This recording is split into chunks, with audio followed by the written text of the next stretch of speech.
So, today is our chest day. Ang suot natin ngayon ay ube cheese pandesal. So, since chest day ngayon, chest day ng lahat. Happy International Chest Day. Kahit saan ka pumunta, sabi nga kahit saan ka pumunta, mapa-Africa, mapa-Russia pa, mapa-China, chest day din nila.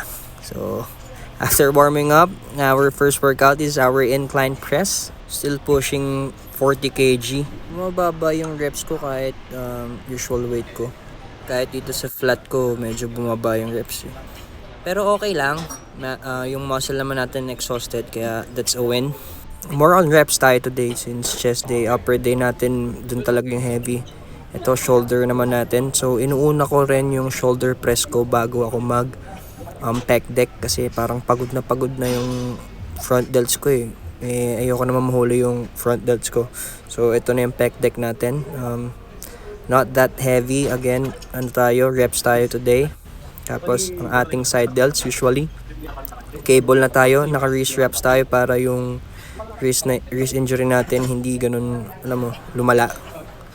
So ito first time natin trinay kaya medyo assisted dips yun. And so yun lang for just chest day. Payo ko na, pagod na ako.